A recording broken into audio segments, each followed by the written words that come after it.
Bismillahirrahmanirrahim. Assalamualaikum warahmatullahi wabarakatuh.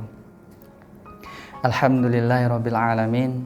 Assalatu wassalamu ala asrafil anbiya'i wal mursalin wa ala alihi wa sahbihi ajma'in. Amma ba'du. A'udzu billahi minasy syaithanir rajim. Bismillahirrahmanirrahim. Ya ayyuhan nas Suttaqu rabbakumul ladzi khalaqakum min nafsin wahidah wa khalaqa minha zawjaha wa bassa minhuma rijalan katsiran wa nisaa'a wattaqullaha alladzi tasaaluna bihi wal arham innallaha kana 'alaikum raqiba. Shadaqallahul azim, shadaqallahul azim, amma ba'du. Anak-anakku yang Mister sayangi karena Allah Subhanahu wa taala, pertama-tama marilah kita bersyukur kepada Allah Subhanahu wa taala karena atas rahmat dan kasih sayangnya lah kita di dunia ini masih dapat kesenangan dan kesehatan. Maka dari itu kita harus perbanyak istighfar kepada Allah Subhanahu wa taala agar Allah Subhanahu wa taala selalu menaungi dan memberikan kesehatan kepada kita sampai kapanpun. Kemudian sholawat teriring salam tak lupa kita curahkan kepada junjungan kita, suri tauladan kita, yaitu Nabi Allah Muhammad sallallahu alaihi wasallam. Karena dari lisannya lah kita mendapatkan petunjuk, dan karena dari ajarannya lah kita masih mendapatkan keberkahan baik di dunia ini, dan insya Allah kita akan sama-sama berkumpul bersama nanti di akhiratnya kelak. Amin ya rabbal alamin. Baik anak-anak semua yang Mister sayangi karena Allah Subhanahu wa taala, dalam kesempatan ini Mister akan memberikan ceramah atau kajian yang berkaitan dengan bulan Ramadan adalah bulan saling menyayangi sesama muslim. Ini adalah materi yang sangat menarik sekali. Karena apa? Sesungguhnya kita agar mendapatkan rahmat dari Allah Subhanahu wa taala, maka kita harus saling menyayangi sesama muslim. Ini adalah pintu kita untuk mendapatkan rahmat Allah Subhanahu wa taala. Lalu bagaimana dengan penerapan kita sehari-hari? Maka izinkanlah Mister pada saat ini untuk memberikan arahan secara lisan mengenai bagaimana sejarah Nabi kita Rasulullah Shallallahu alaihi wasallam memberikan ajarannya kepada kita semua untuk saling menyayangi. Yang pertama, ini berkaitan dengan keimanan kita anak-anak semua.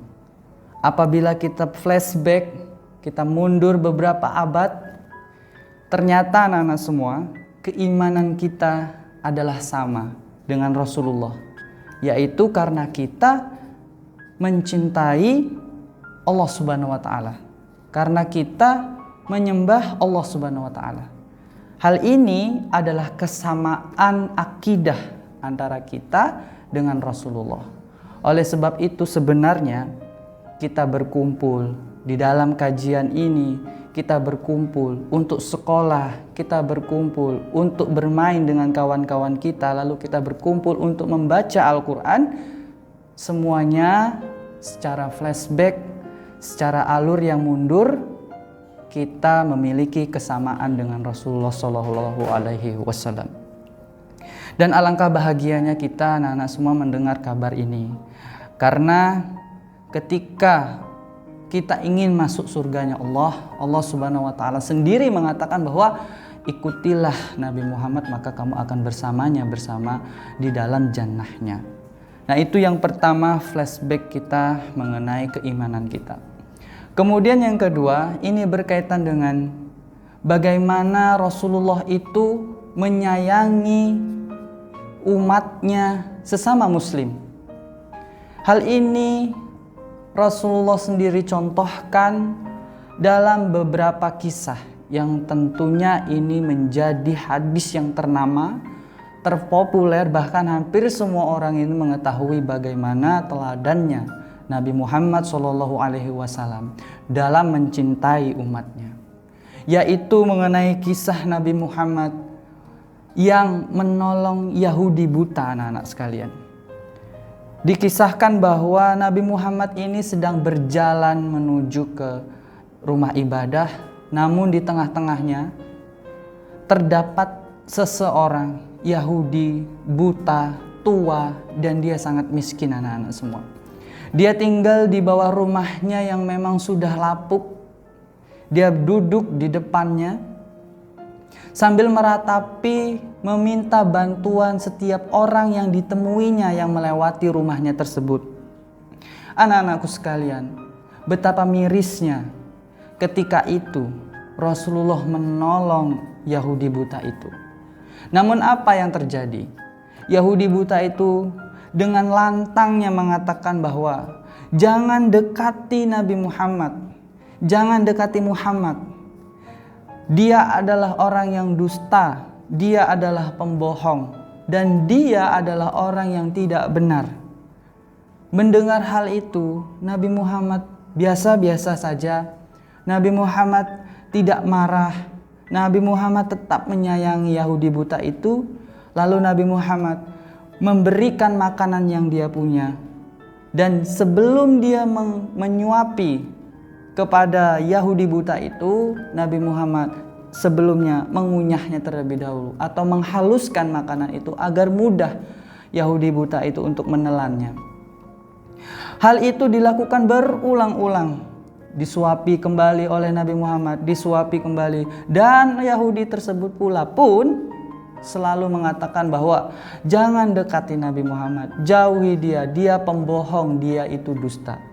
Hal inilah yang sangat-sangat tidak diketahui oleh Yahudi buta itu, bahwa Rasulullah inilah orang yang ada di depan orangnya itu.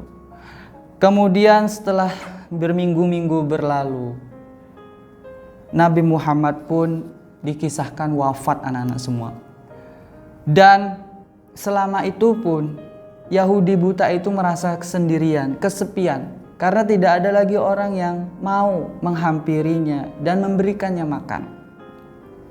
Tiba-tiba ini dikisahkan dari sahabat Rasulullah sendiri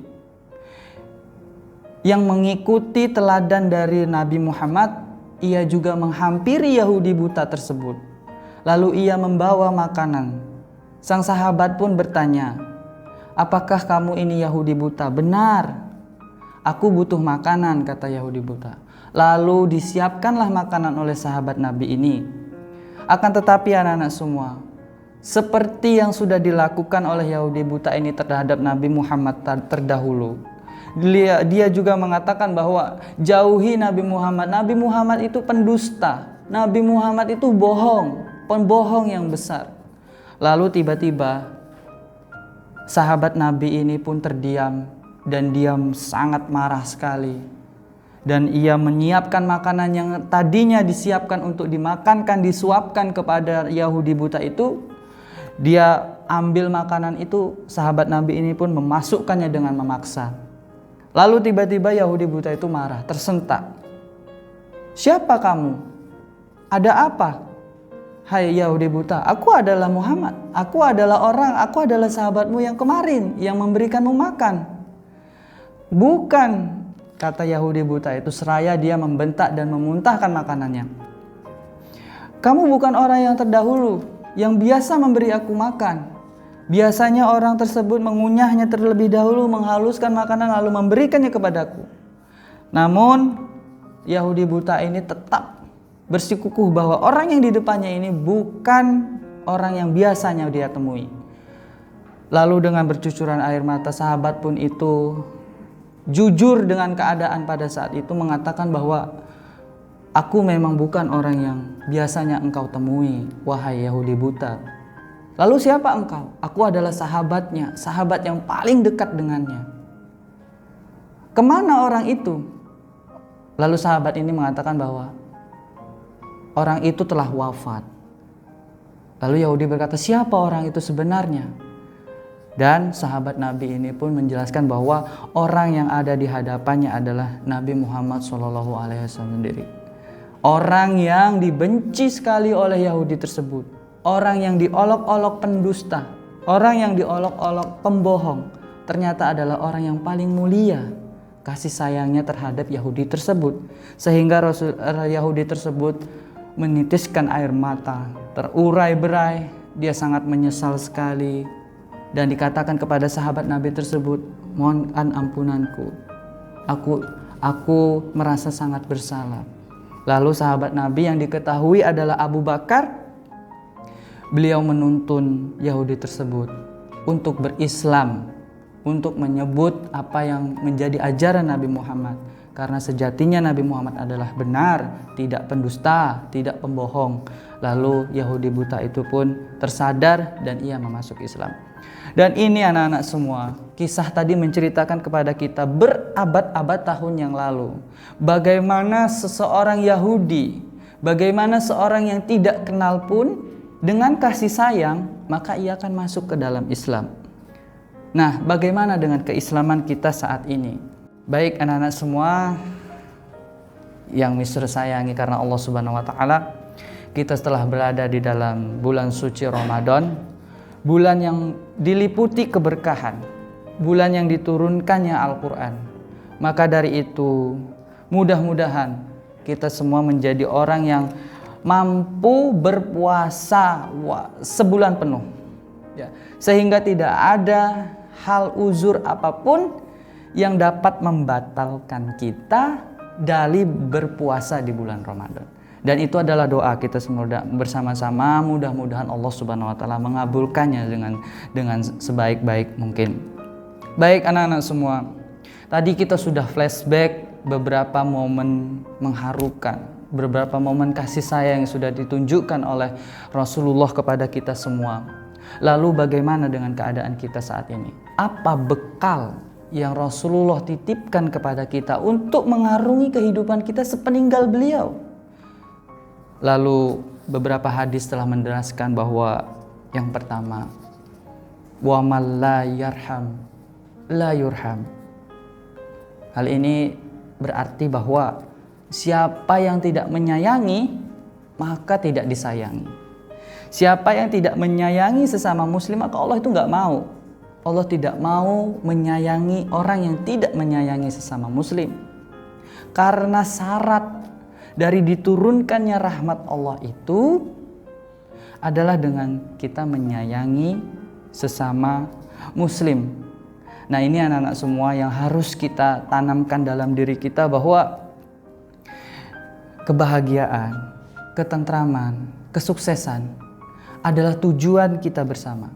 Dan untuk mencapai tujuan tersebut anak-anak, kita harus yang namanya memberikan kasih sayang kita, mendorong keinginan kita dan sama dengan keinginan teman kita, sehingga kebahagiaan itu dapat kita nikmati bersama. Sehingga kesimpulannya anak-anak semua, hadis yang berkaitan dengan hadis-hadis saling menyayangi di bulan Ramadan ini adalah, yang pertama adalah, secara bahasa Inggrisnya adalah sense of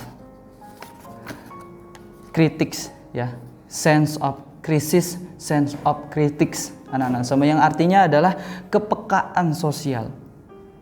Kepekaan sosial ini berarti bahwa kita merasakan penderitaan yang sama dengan teman kita. Apabila teman kita dalam keadaan susah, apabila teman kita dalam keadaan menderita, kita akan bantu. Kita berusaha untuk membantu dia. Kita berusaha untuk memberikan apa yang kita punya kepada teman kita yang membutuhkannya, anak-anak semua. Yang kedua adalah sense of achievement. Ini berarti semangat untuk maju bersama, semangat untuk sukses bersama. Yang ketiga adalah sense of love, anak-anak semua, yang berarti bahwa kita harus memiliki sifat kasih dan sayang, sehingga apa yang kita cita-citakan sekarang ini menjadi dikabulkan oleh Allah Subhanahu wa taala dan diberikan kemudahan kita untuk menggapainya. Dan anak-anak semua, terakhir dari anak-anak semua yang Mister sayangi karena Allah Subhanahu wa taala, kita memasuki bulan suci Ramadan ini harus dengan hati yang ikhlas, harus penuh dengan semangat. Jangan dijadikan alasan bahwa bulan Ramadan ini adalah bulan yang melemahkan kita, bulan yang memberikan kita itu ujian yang sangat besar. Jangan. Kita harus memiliki semangat yang kuat, kita harus memiliki kebahagiaan, kita sambut memang untuk membersihkan apa yang ada di dalam diri kita dan ikut merasakan apa yang dirasakan oleh saudara-saudara kita muslim lainnya yang memang dahaga, haus, lapar, capek. Itu kita sama-sama rasakan. Dan mudah-mudahan kita semua sukses untuk menjalankan Ramadan tahun ini. Barakallah, mudah-mudahan apa yang Mister sampaikan pada kesempatan ini dapat memiliki manfaat dan tentunya dapat dijadikan sebagai arahan apa yang ingin anak-anak semua laksanakan. Mister akhiri dengan mengucap lafaz hamdalah, alhamdulillah rabbil alamin. Subhanakallahumma wa bihamdika asyhadu an la ilaha illa anta astaghfiruka wa atubu ilaik. Billahi taufiq wal hidayah. Assalamualaikum warahmatullahi wabarakatuh.